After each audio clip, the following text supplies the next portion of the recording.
Good evening, everyone. Great to see you all joining us for a very interesting exploration. Interesting, not only because of the topic, but also because we have with us someone who has lived this topic day in and day out. She, who we have with us today, is known to most of us as Riddhi and to others like me as Riddhi Di. And I'll get a wag for that. She's 30, working in the space of education development for the past 14 years, and is a firm believer that majority of the world's problems are solvable via a collective effort with a rooted connection to the soil and to a higher purpose. She's traveled across India working in very remote areas of conflict near the borders, in tribal zones, and in elite urban spaces to engage with over 900 schools and close to 10,000 teachers, principals, and parents to enable them to reassess their roles as catalysts of transformation in the coming change, using integral education as a base, along with values from the Upanishads, Vedas, and the Gita. Her core focus has been to dialogue on how true education and not academics is one of the keys to dissolving the crisis that we all are today. And that's just a tiny glimpse into what she is. She's someone who is a doer, someone who lives and talks reality, someone with real answers from her own experiences, and her interaction today is truly experiential from excerpts from her own life. And with that, we welcome you, Riddhi. Over to you. Hello. Thank you to the Oro Youth Forum and to the entire team of Oro Youth for having me on board as one of your speakers. I've seen that there's been a really esteemed set of people who have spoken before me, and I hope to do them and this forum justice with whatever questions come my way. Um, so to start off, I'm going to ask whoever is already online to type in to the chat box and tell me what they think a boundary is. The question is very simple. What do you think is a boundary? And if you can type that into the chat box, it'll be really helpful for me to dive into this conversation.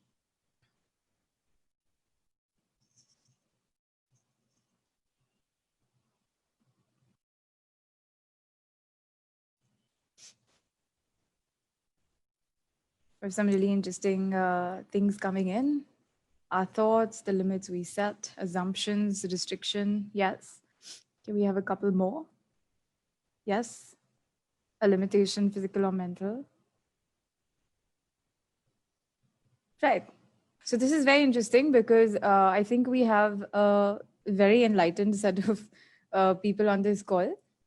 And I'm going to be addressing just this, that boundaries are both external as well as internal. And for the most part, boundaries are self-made or self-imposed or absorbed over time.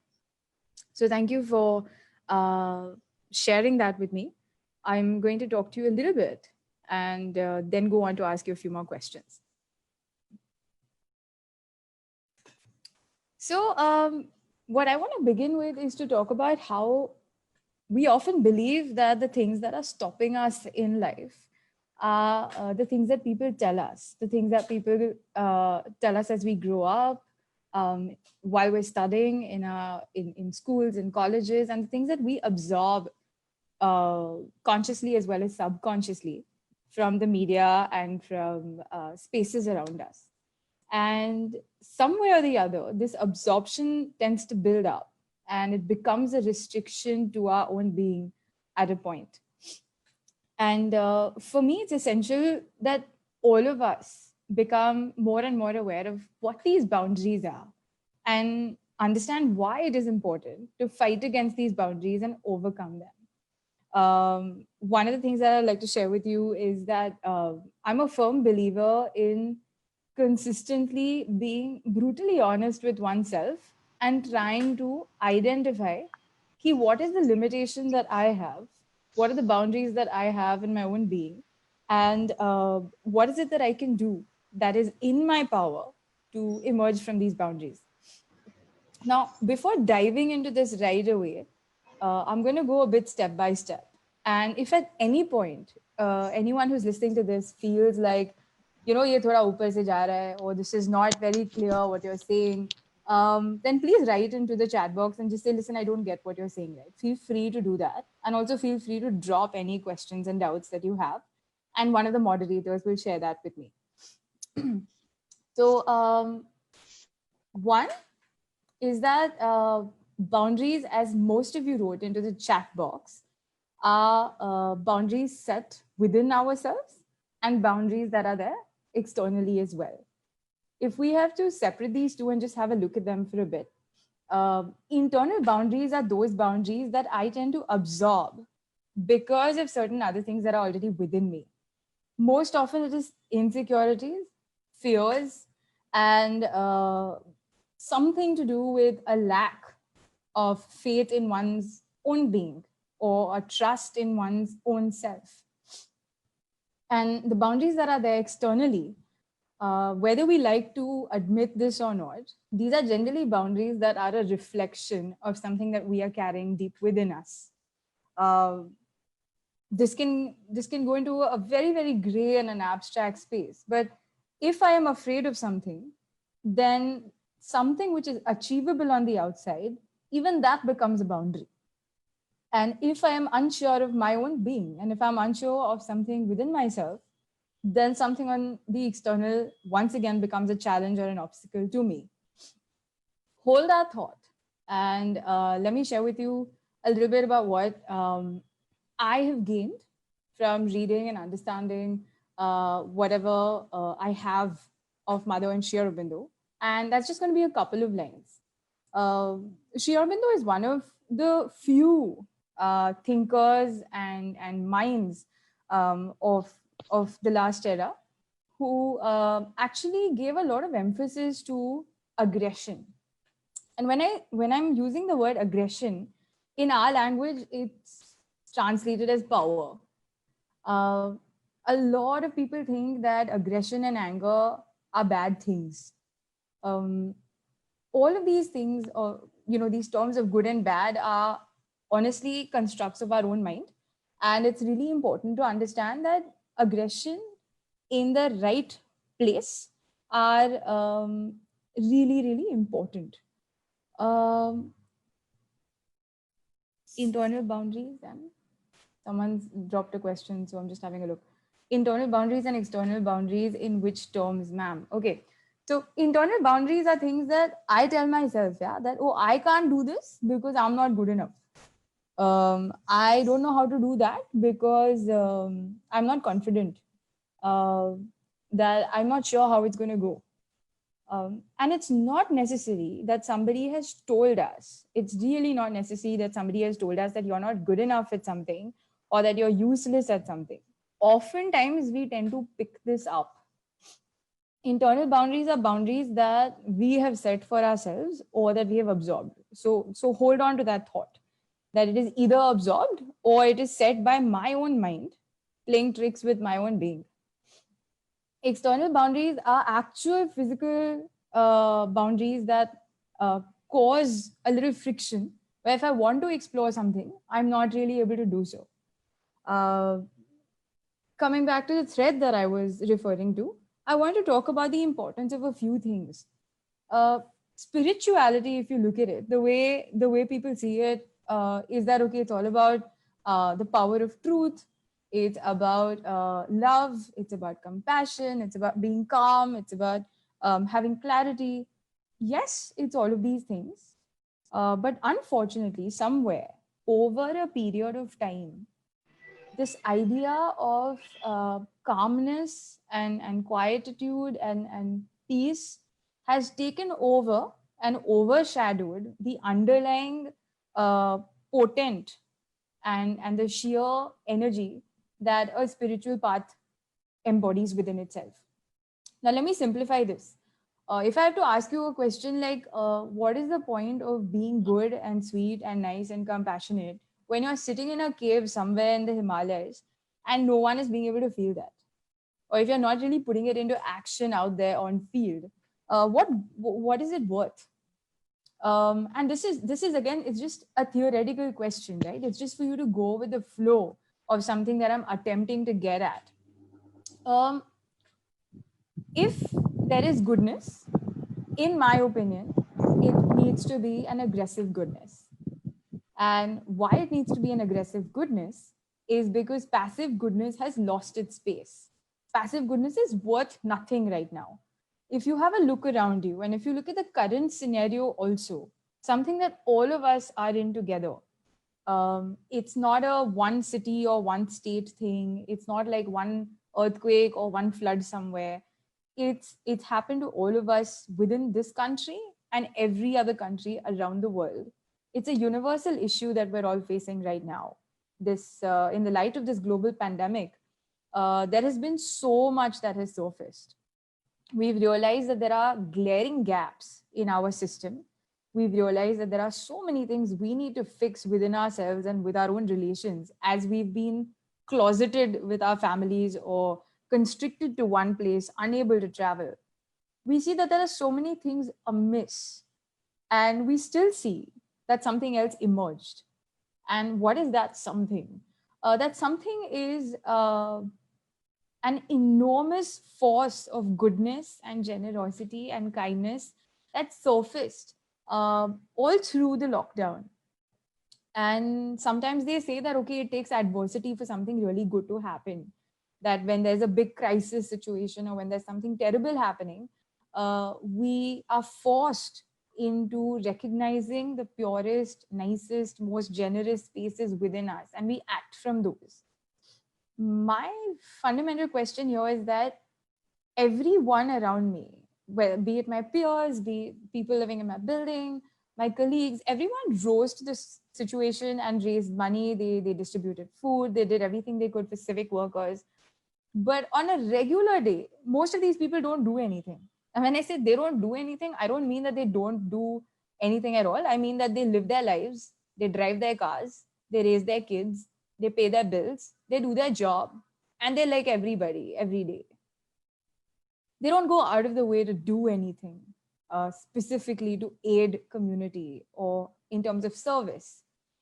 And why are these two things so interlinked for me is because till we remain constricted in our boundaries and the boxes and the little cages that we've built for ourselves, it's very difficult to really do something of deep value to anybody apart from myself. And the need of the hour, especially if you're someone who believes that you would like to walk on a path of awareness, that you do have the ability to feel compassion for every living creature around you. You are bothered by things that should not be the way they are. Then it is very, very important to address this concept of pushing boundaries. Because if you're comfortable where you are, then this conversation stops where it is, right? Like, why push boundaries? What are we going to achieve by pushing boundaries? What will I get if I push a boundary? What will I put on my CV if I push a boundary? Right? So if you're asking all these redundant questions, which in my head are like very clearly redundant, then this conversation is at a complete standstill. But if you want to deep dive, then it's important to understand the connection between these two. That pushing of boundaries enables not only my growth, my inside to outside growth, and a thrust of deep reflection, of sharpening of my own faculties, etc. But it also translates into something far more powerful on the outside. If you look at any big change maker, if you look at people who've done phenomenal work outside in any field, it hasn't come from a whim. It hasn't come because everything was perfect in their external situation. It's not because they had the best parents, they had the best education, they had no problems in their life whatsoever. It's only because they learned how to do a mix and match of the spaces inside and translate them to the outside. till we don't work out ways to sort of creatively break through these boundaries, we will consistently remain constricted. And one of the things that Sri Aurobindo says is that there is truth, there is love, and there is power. But most spaces, even the new age spirituality, I don't know how many listeners we have today who are explorers of new age spirituality or alternate spirituality, as they call it. But it's essential to understand that a lot of spaces don't address the idea of power or aggression. In fact, I'll go to the extent of saying that I am one of those people who is almost blacklisted by both sides. Like, I go to a spiritual organization, people are like, oh, like she's not calm and she's not peaceful, and like her disposition is very like, like action, action, action. And when I go outside, everyone is just like, I'm the opposite, because I don't follow what people are doing. I have authority issues. I don't want to do a regular job, etc. But it's something that you choose for yourself. And I'm going to talk a little more about that, about how for everybody the boundary is different, how it's essential to remember that boundaries are fluid, and how it is also very, very important to realize that I need to find my own personal zone. Like, I can see a couple of names here. Like, what may be a boundary for a Palak may not be a boundary for a Rishi. And I can't use Palak's formula to solve the Rishi problem. So if I'm looking for a quick fix solution to, okay, like, how do I emerge? How do I break out of these limitations? And how do I get out of all this? Sorry, there's no like shortcut to this, right? Because this is not fast food. This is not a takeaway joint where you have your answers like that. Spirituality is full-time business. And this is something that I also feel very strongly about, very, very strongly about. Two things. One is this whole idea of volunteering and giving and doing seva and service. And the other is this idea that, I'm on a certain path and I have a certain set of values and a certain set of principles. But this can't be a every Saturday satsang thing. Every Saturday from 5 to 6 p.m., I go to a class and I listen to some satsang. Or that, every birthday I do daan in XYZ place and I make these many people eat khana. This sort of a thing is not part-time business. It needs to be full-time. And when I say full-time, it needs to be something that your mind, body, intellect, all of it is in completely together. It's something that you need to deep dive into. And why I feel so strongly about these things is because of my experience of how much of a waste of time it is for me to do these things every now and then. It's like people saying, it's like our traditional school system, right? Our school system says study math, study science, study this, study history. And then PE, physical education, is half an hour once a week. So exercise the medulla oblongata, the cerebellum, the cerebellus, but the damn body, Hari Om, sorry for the language, the body that carries that brain and houses that brain gets exercise 30 minutes in 1 week. This logic is so skewed that it's very important to rapidly use your intellect and start rejecting things that you don't agree with. This is one of the first points. Like, when you are taking notes, or if you feel like this conversation is one that is probably going to help you, and I make no promises. In fact, the only thing I will do right away is to apologize in advance for the discomfort that this conversation might cause you. But I would say that you should note down that rejection is a very, very good thing to do. It's an extremely empowering thing to do. That's one of the first steps that I have employed to push my own boundaries. Something that you do not agree with, something that you cannot tolerate, something that is violent to your own being, you've got to reject it. And when I say reject it, you've got to strongly, vehemently, vociferously say no to it. And as soon as you say no to 5 things that you don't agree with, something emerges. Let me give you a clearer example of this. You've got books on your desk.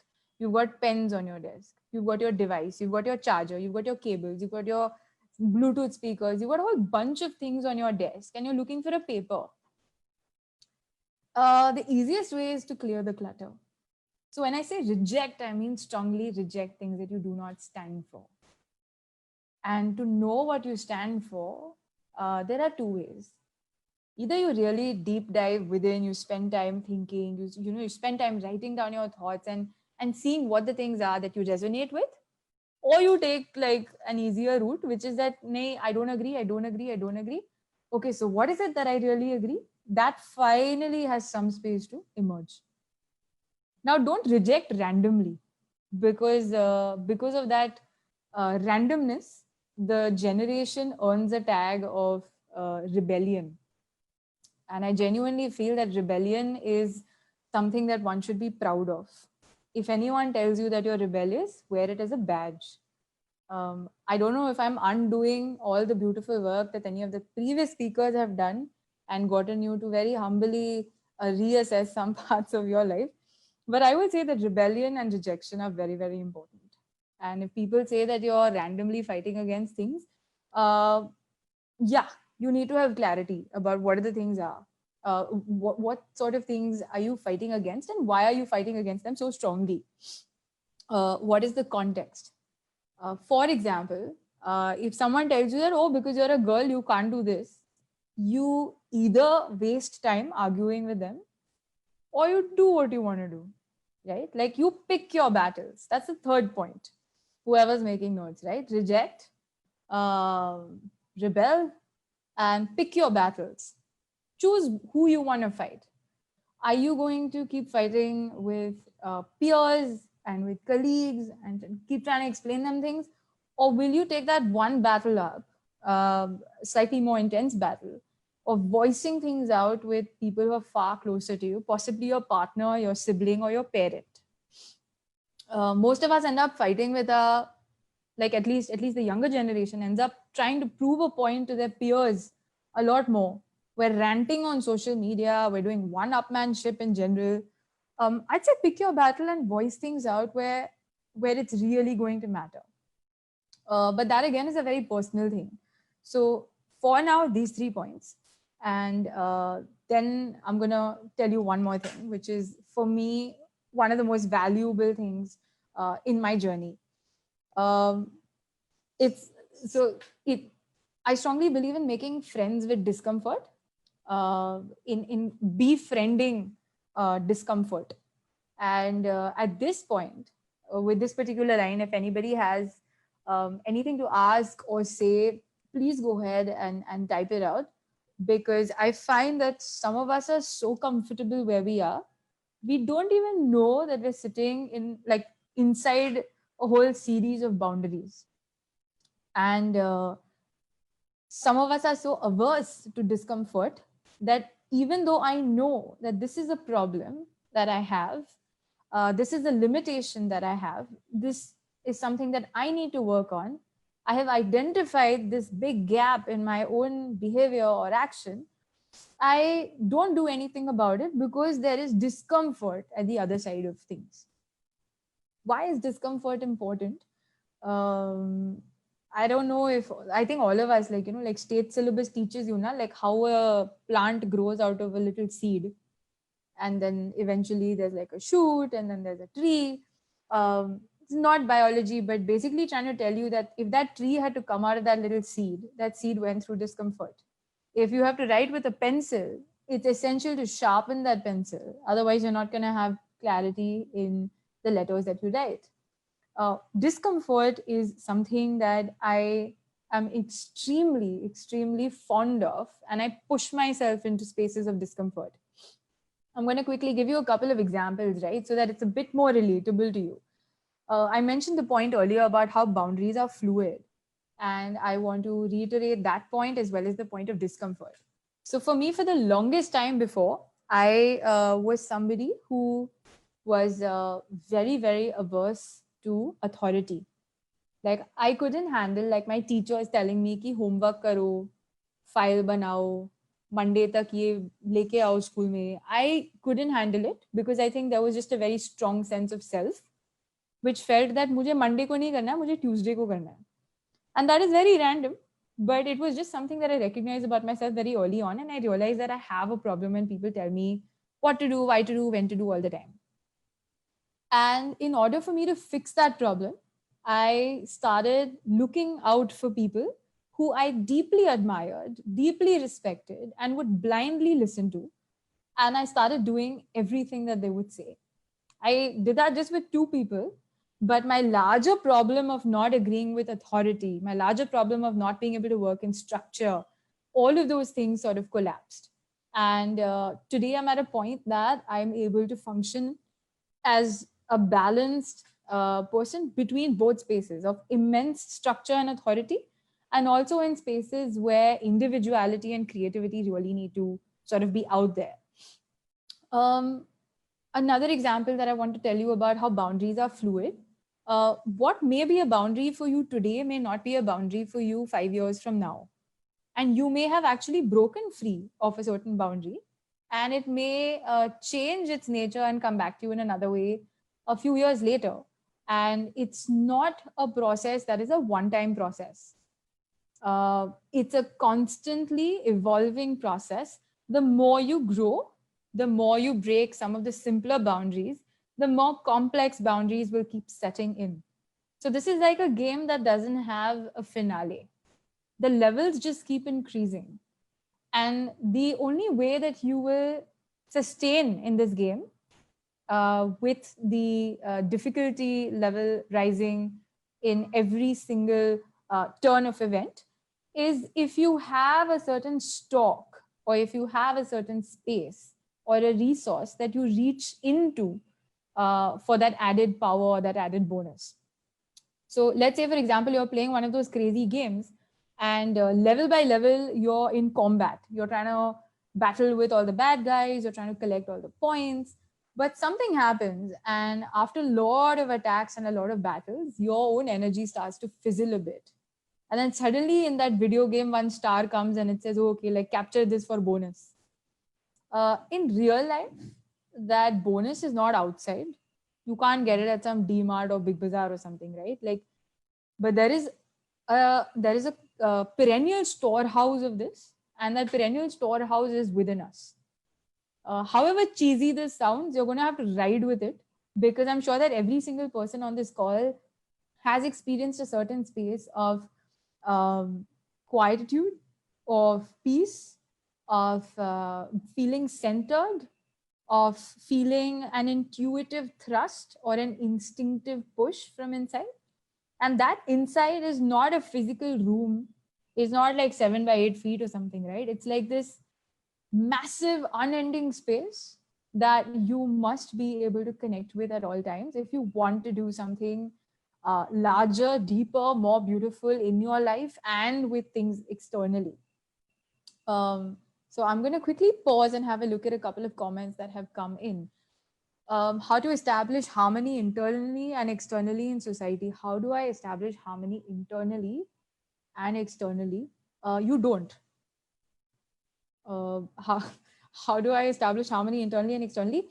That is not something that you don't attempt to do it now. Like, why are you why do you want to be harmonious with a society which is far away from harmony?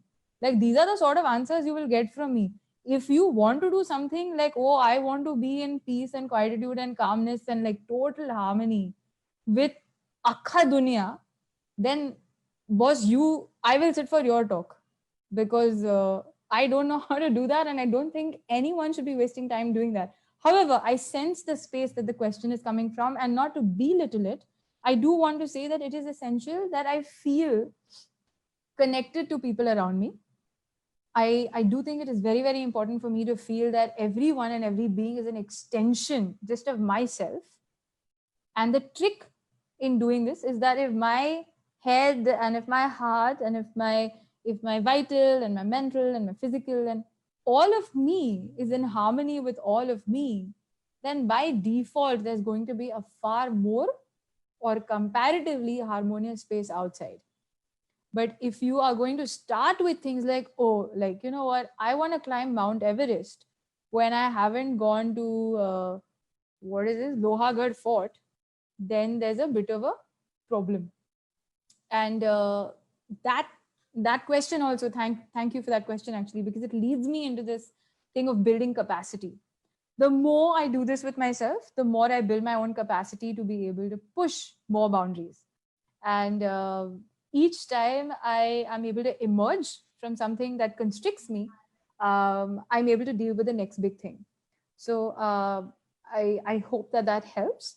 But I still have a few points that I want to sort of go over. I've written a point while I was trying to think through what is it that I'm really going to talk to people about, because it's essential for me to use this time really well. And so far, the points that I've made are that it's important for goodness to be an aggressive goodness. There is really no time, there's really no bandwidth, and there's really no space for goodness to be passive. If somebody tells you, oh, but you go for a spiritual class, or oh, like you go, you meditate, why is there so much action orientedness in your behavior? Or why is there such an aggression in the sort of work that you want to do? And why are you so overtly passionate? You must know that it's not necessary to answer those sort of questions, because spirituality is not about being calm. Whoever's told you that has only understood a little bit about spirituality. There's a reason that we have forces like the Mahakali force. There's a reason that we have certain events in religious and spiritual history that talk of very, very kadak actions that leaders and that prophets have taken. And it's essential to recognize that in order to mar something that is not good, something that is not good for anybody's growth or for prosperity, needs to be wiped out. Um, Coming to my next point, I want to talk about how compliance is also violence. Uh, you know, we often feel that agreeing with people and being compliant is a very nice thing to do. That girl is very sweet because she's very compromising.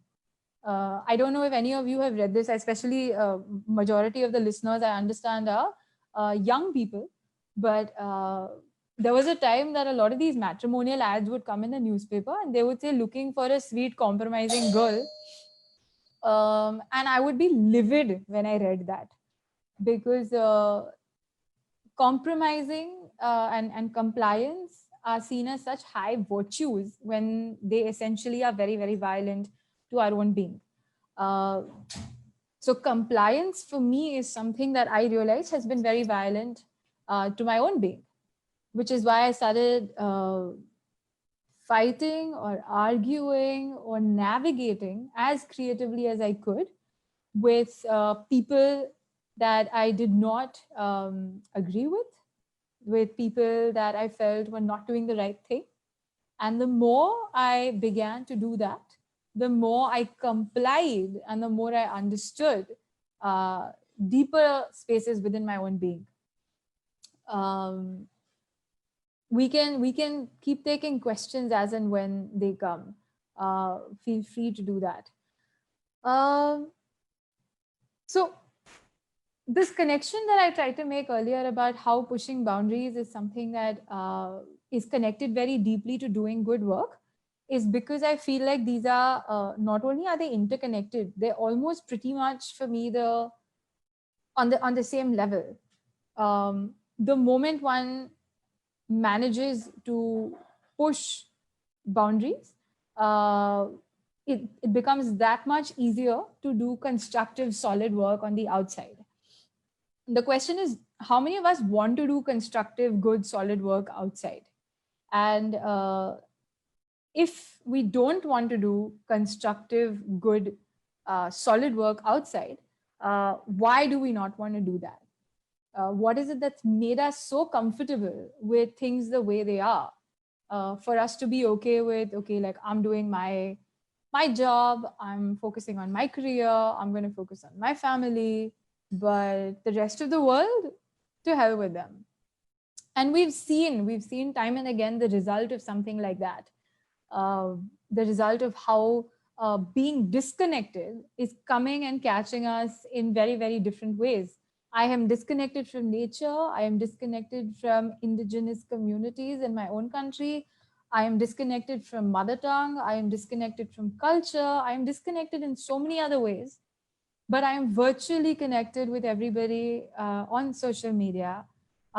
Sometimes my head is saying one thing, or my intellect is saying one thing, and my heart is saying something else. And I'm okay with that. I'm living with so many disconnects, and I still want to go out there and build a legacy for myself and build a very sort of secure and safe future. The problem with societal and systemic structures is that they are built to program you into the idea of borrowed safety and borrowed security.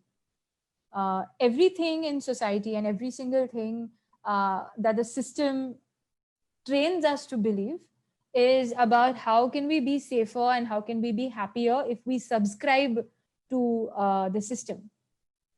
And there's no easy subscription to something like that, because while we're doing that, we're seeing how much unhappiness and how much anger and how much disparity actually exists. How does any of this connect with me as an individual? How does any of this make sense to me as an individual, and why are we even discussing it today? uh, because everything that happens to people outside, irrespective of which country they live in, every single thing that happens at a global level or at a micro atomic level is something that affects us.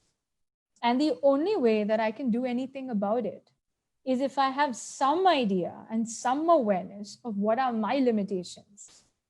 And are these limitations that I have absorbed about myself? Who told me that I am not good enough? Who told me that I am not clever enough? Who told me that I will not be able to do something?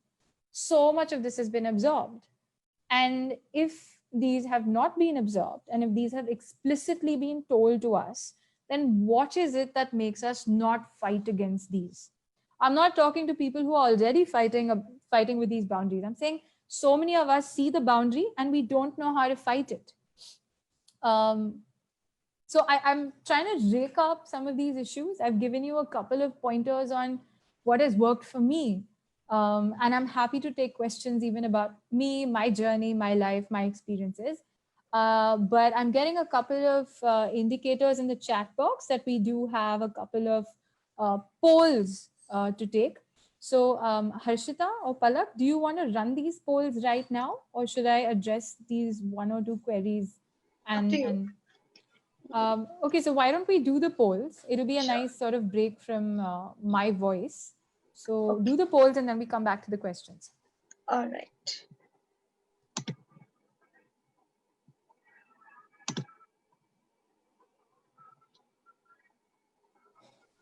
So on your screen, you're looking at a question, and you will see a couple of points. This is a very generic poll. The idea is more for self-reflection. We are not capturing data here, but just go ahead and do this activity. It might help.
Should I move on to the next poll?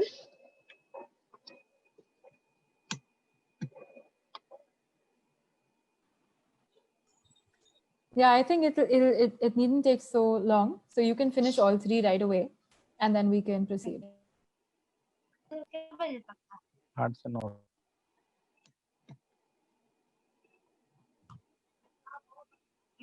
पे 40 minute कर सकते हैं।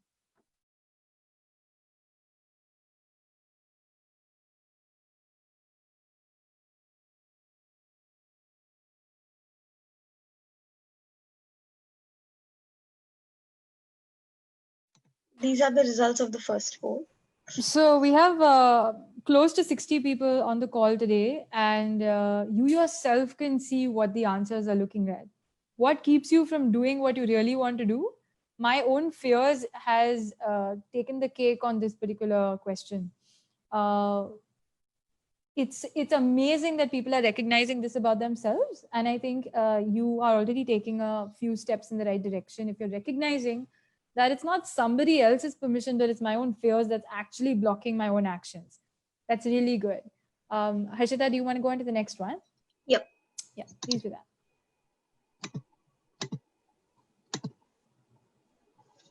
My passionate.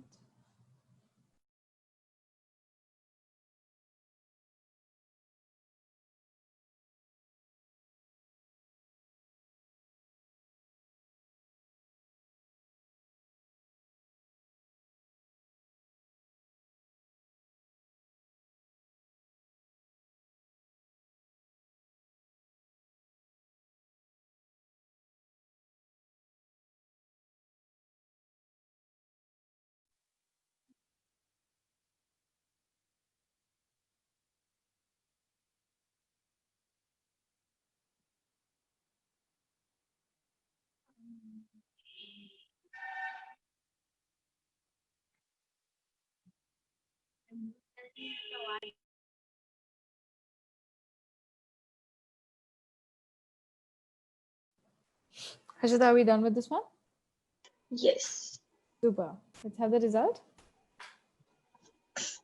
Am I passionate about almost everything that I'm doing right now in the current phase? Yes, that is a really positive poll result, and that is very relieving. I think 5 or 10 years ago, whenever I've done these sessions, we've had the lowest sort of results on a question asked like this in the audience, because we've had people who are just doing things that they completely dislike, or they have or they have high disregard for, but they have to do, so they do. It's really nice to see that times are changing and that people are actually doing something that they're passionate about. Thank you for this. Harshita, the next one.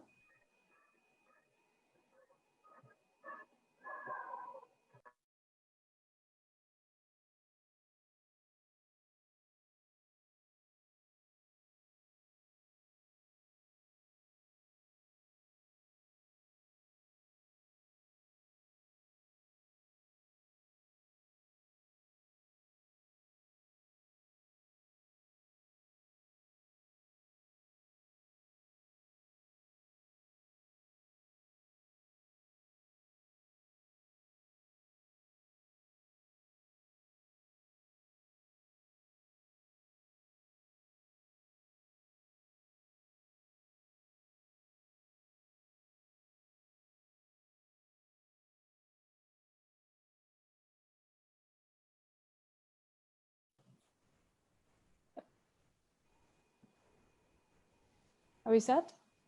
Yes. Stop it.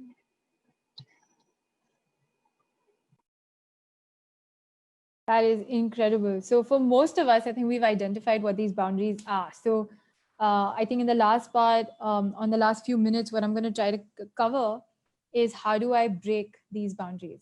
We have a couple of questions in the chat box that I'm going to take up. I know my boundaries and I know how to fight, but people around me are so protective. They would not let me do what I want to do. I love them and I cannot disobey them. That's my dilemma. You need to pick the battle that you want to take up, because sometimes going against uh, people that are protecting you under the name of protection may actually really help you, because you need to be able to communicate with them that the protection is actually holding you down and that you know very clearly what you want to do. And a good way to do that is to also establish very, very confidently that you are ready for this. When people around you see that readiness, it might really help. So, for example, again, from my own life, I was very clear that I wanted to get out of Mumbai. I am born and brought up at South Mumbai, and I've had a fairly cushioned life. But I realized very early on that I wanted to work in the space of education, and that I wouldn't be able to do that because I had the worst most judgmental attitude if it came to people who spoke in Hindi, how people dressed, uh, the sort of likes and dislikes that they came with in terms of literature, architecture, music, etc. And early on, I realized that this is a massive barrier that I'm facing. I am not going to be able to do anything for the larger good if I don't get out of my comfort zone. And I wanted to go live in a village. So that's what I did. As soon as college got done, I packed my bags and I moved off to a remote village in Rajasthan for a whole year, because those of you who signed in earlier must have heard me clearly say that I don't think change making is a part-time business. So I don't believe in volunteering on Saturdays, Sundays. I do not believe in volunteering for 1 month and doing internships for 2 months and things like that. I feel like you have to deep dive into these things to be really able to break your barriers. And because I wanted to go live in Rajasthan, I started doing a lot of volunteering and managing my attendance and my marks and everything else in terms of assignments, etc. But I was volunteering in a lot of crazy spaces in and around Mumbai. So I'd go to some of the slums that were considered really unsafe, or I'd work in, say, the homes for the children, like the juvenile delinquent homes, where you have rescued children and children who are perpetrators. So when I began to do that, and when I realized that people at home are sort of uh, warming up to the idea of me being able to do something by myself, that is when I launched into a conversation with them. So oftentimes it's going to be you instinctively trying to figure out that, is this really protection, or is this protection a barrier? A lot of people tell you, hey, I'm telling you something for your good, but they are not the ones living inside of you, right? You know what's going on in your head and in your life, and it's very important to assert. And that assertion is only going to be able to carry you through if you're rooted in a space which is far deeper and far more secure within you. It can't be a borrowed assertion because you read some positive quote on Instagram. It can't be some, like sudden janoon that you got out of looking at some women empowerment video somewhere. It needs to be an assertion that comes from a deep space within. And for that, you have to confront spaces within you. There's another question: how to have the courage to follow this internal compass when there is no certainty if we are on the right path or not. I don't know if any one of us has that certainty. And if you're waiting for certainty, then I think 2020 as a year should be a case study to tell you that there is no such thing as certainty in life. And if you're looking for certainty, then you're trying to look for, something which is very unreal and something which is a concept that has been sold to us, right?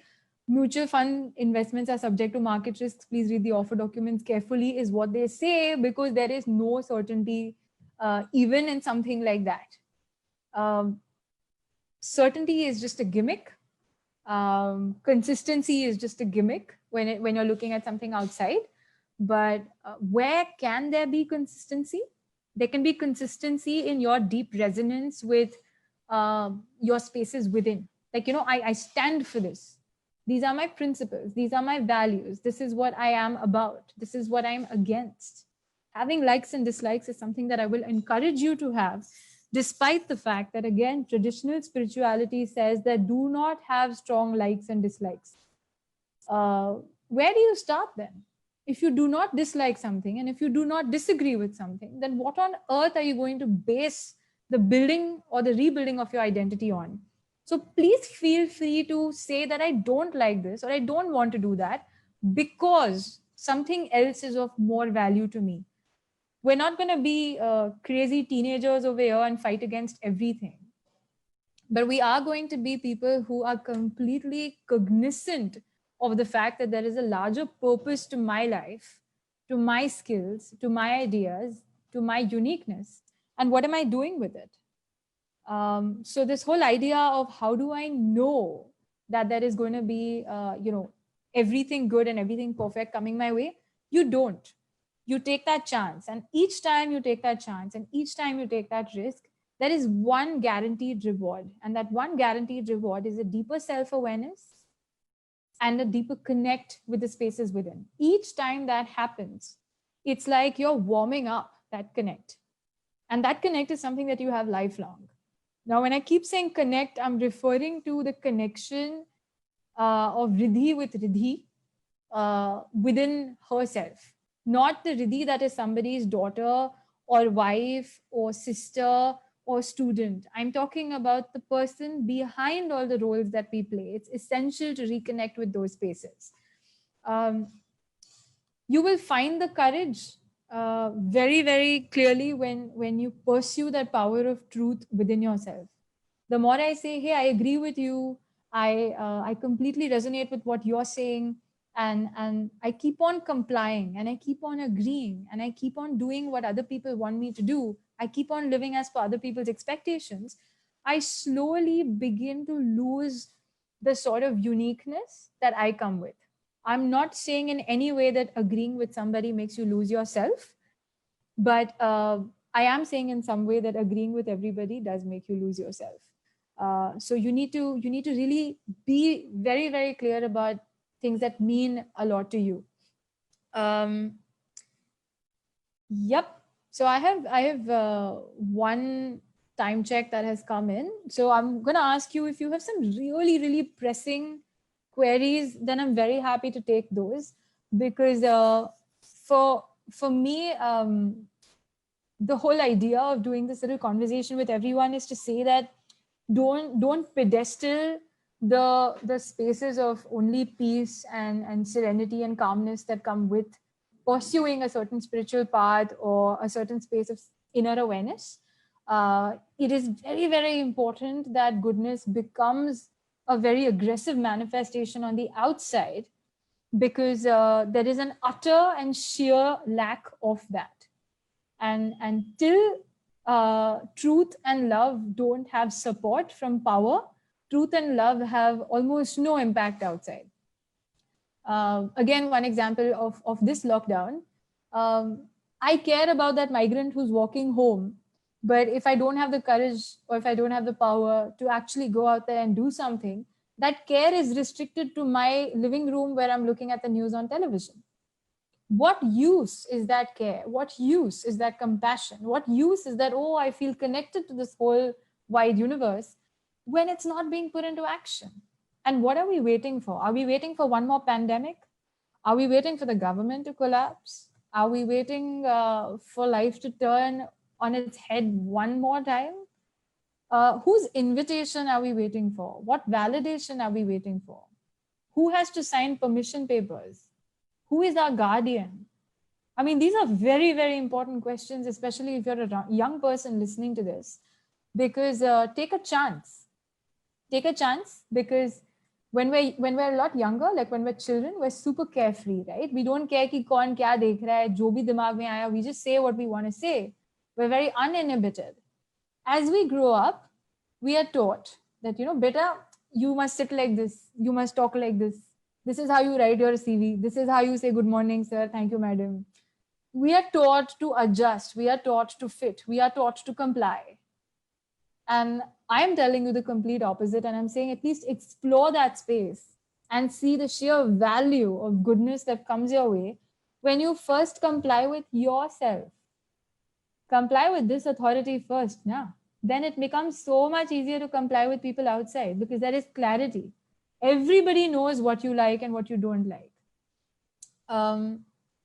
As we grow older, as we become adults, and there's so many more responsibilities and duties that come our way, it becomes more and more difficult to break out of these shackles. So if you're young, you have more physical time on hand, definitely explore some of these themes.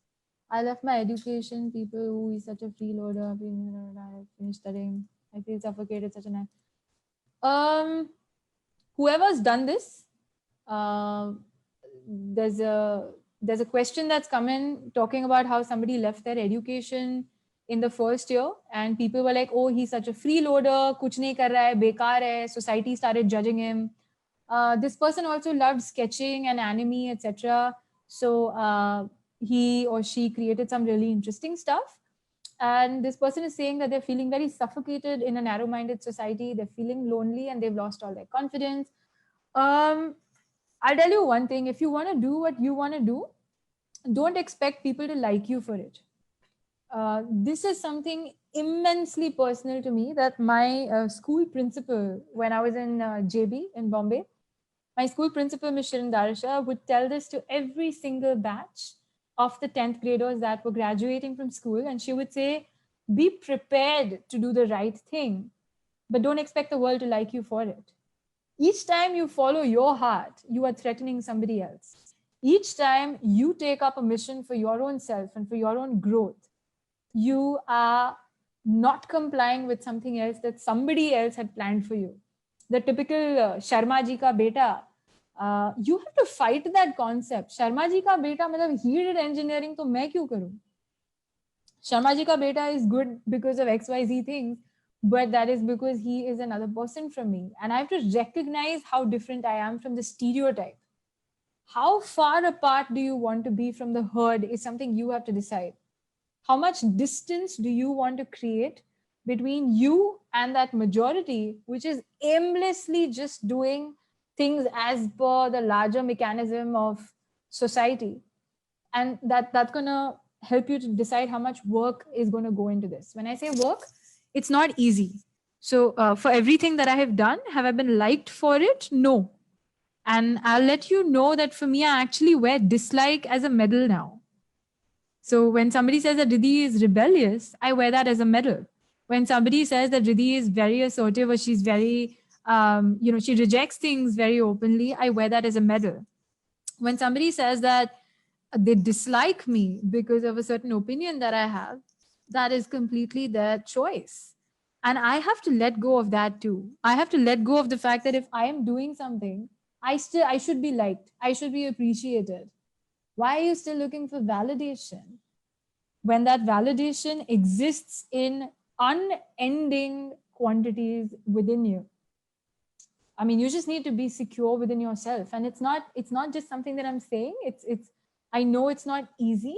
And I'm very empathetic towards people who are still building that connection with themselves.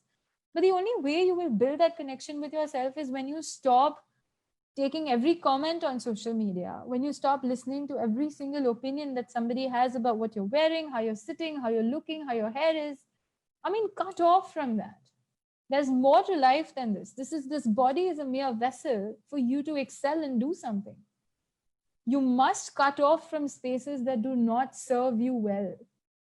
And very often, like it or not, that also means that you have to create a certain distance between maybe you and family, you and your partner, you and your closest friends, because it is a borrowed idea that family wants best for you, friends want best for you.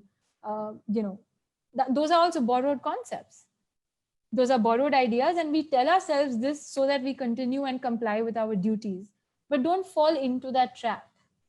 Now, this is a very loaded thing to say, and it's not something that is possible to cover in a couple of minutes.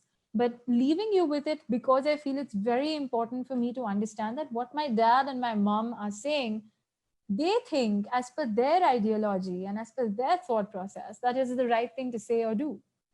But I am a generation apart. I think and function differently. Does it mean that we can never have a midpoint? Not necessarily. But what is pertinent is for me to be able to say that, I disagree, and my disagreement should not be viewed as disobeying. And you're not a dog that you're disobeying someone. I mean, what is this language? The Britishers used to use this for Indians as slaves, saying that these people are obedient or not. Why are we being obedient? And teachers also in school say that, children, this boy is very obedient. That is the worst thing. That boy is never going to make a good partner at all if he's an obedient boy. And if she's an obedient girl, it means that they don't have a mind of their own. These words, compromising, complying, obedience, come away from these words. Come away from these words, because they are far more detrimental to us and our thought processes than we think. We think that somebody is giving us a compliment when they say that, oh, you are such an agreeable person. That is not a compliment. Learn to choose which compliments you take. Don't say thank you to everything that somebody says about you. And learn to take that criticism that comes your way with a bigger smile. If somebody says, you know what, you're damn opinionated. Yeah, thank you. It took me 10 years to come up with my own opinions. Take that in your stride. Stand for who you are. Hey, Riddhi, I have 2 questions. How did you develop your own authority and trust your own voice? The only way to develop your own authority is to stop listening to other authorities. What helped you work through the systemic resistance and collaborate with officials, especially in the rural areas? I don't know how to answer this, but I'm going to quickly try this. How I worked with officials anywhere or with people anywhere, whether it's tribals or whether it's a very posh IB school principal, whether it's a very rich philanthropist somewhere, or whether it's just a civic worker next door. When there is no other, like there is this beautiful quote that started doing these crazy rounds during lockdown, where somebody asked Raman Maharishi, that Bhagwan, how do we treat others? How should we treat others? And Bhagwan Raman Maharishi replies saying, there are no others. This is not philosophy. How is the person outside on the road different from you when we are saying that we are all extensions of each other? And how is it difficult? That basically means that all the answers lie within me and my spaces if I really explore them. As soon as I became more in connect with myself and I gave my thoughts time, and if your friends are meeting up 5 times a week, it's okay to say no 4 times. And if everyone's hanging out and chilling out and bunking lectures and stuff, it's okay to just step back. It's okay to not have 100% attendance. It's okay to not do every extracurricular activity in college. It's okay to not have a CV. It's okay to not have degrees. It's okay to not have a regular job. And I don't know how many times to say this, but I'm going to share that I don't have degrees.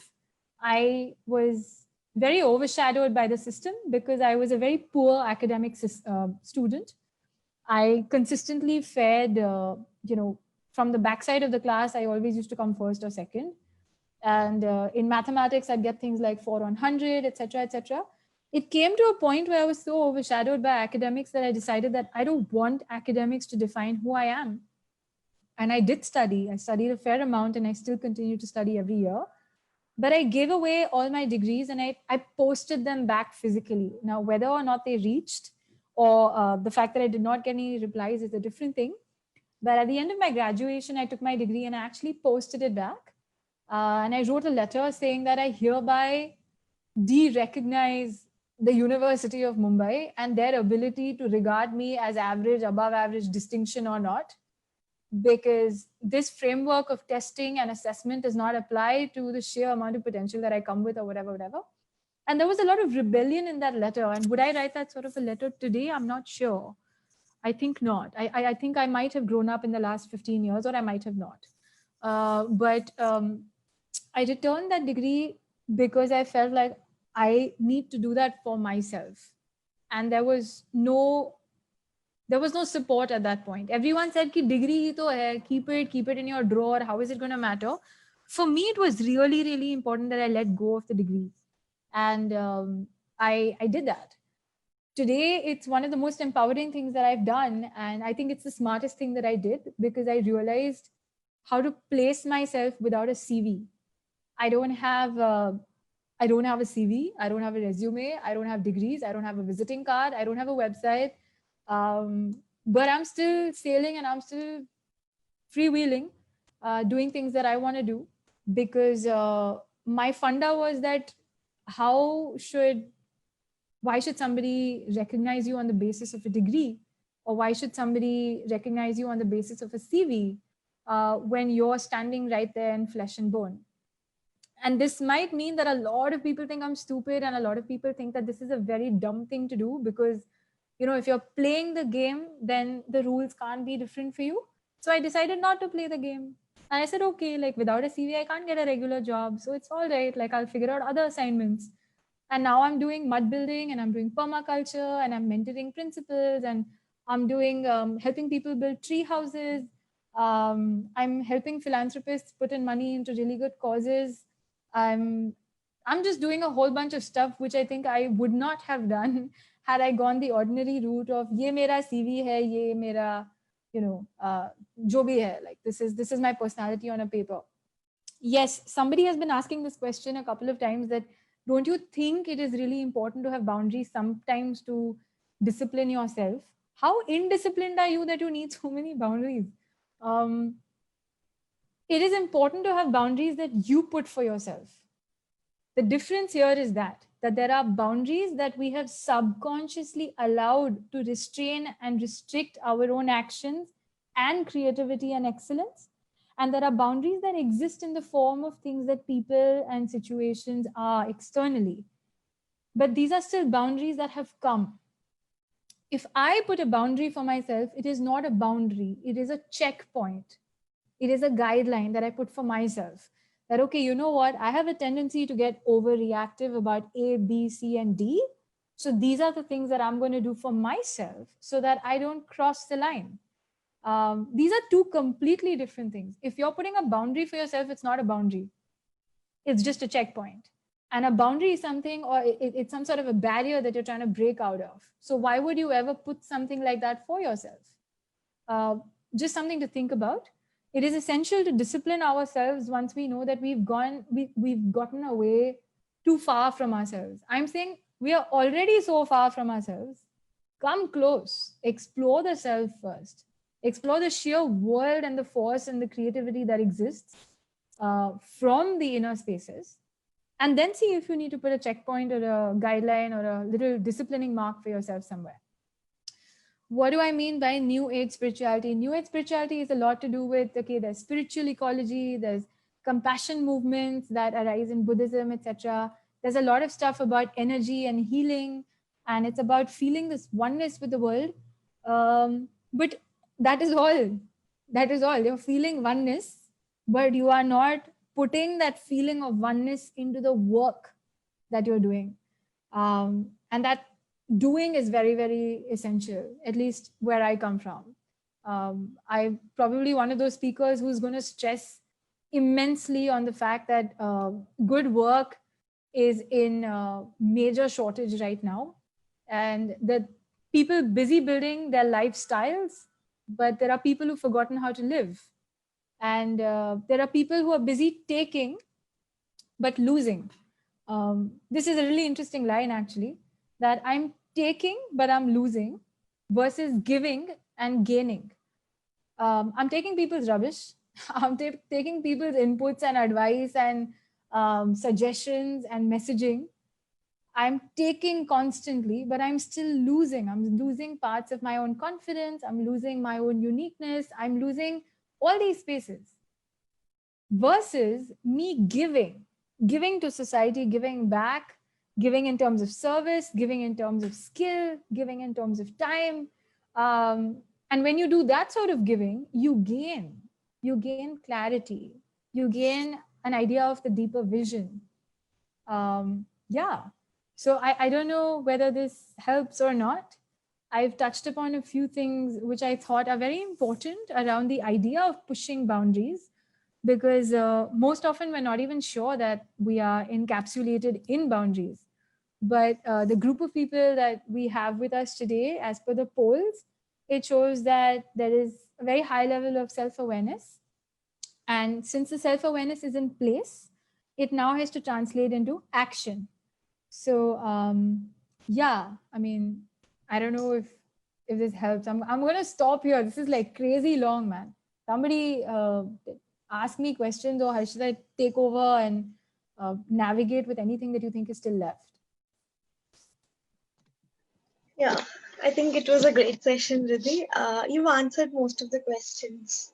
And participants, if you think any of your questions are not answered, you can fill up the feedback form, and the feedback form link will be sent to you. So you can put in your comments, whatever you still feel needs to be answered. So we will get back to you. Over to you, Rahul. So I have the difficult job of summarizing whatever Riddhi said. I think all of us have taken away something.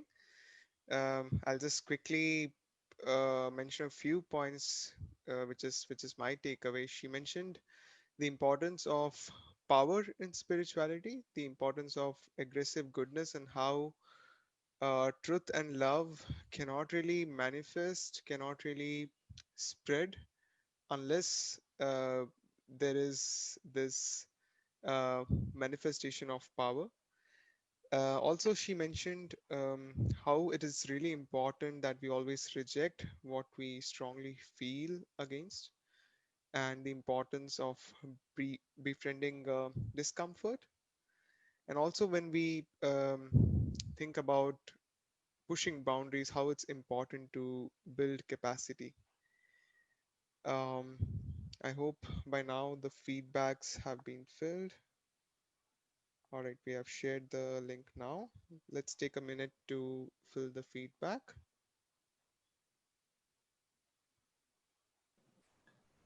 Any complaints that you have about the speaker, please don't remove any of your aggression on our wonderful Oro Youth team. The tone of this topic required a certain aggression to it. But we have a phenomenal team here and we have some really interesting activities that Oro Youth does. And if you'd like to be informed about the same, or if you'd like to be more in touch with nicer people than me, then you should definitely stay in touch with the entire forum because they do some really interesting work. And if you'd like to know more about what I do, you could just drop me an email and I'd be happy to share a little more. Hello.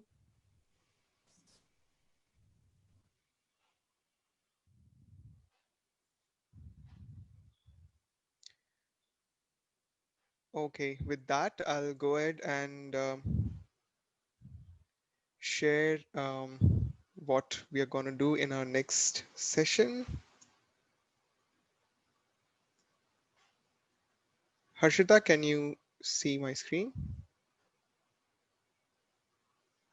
Yes. So our next session will be on the topic money, and we'll see if money is a slave or a master. And we'll have Srinivas Mulugu with us for this interaction. So hope to see you people on next Sunday. With that, I'll hand it over back to Harshita.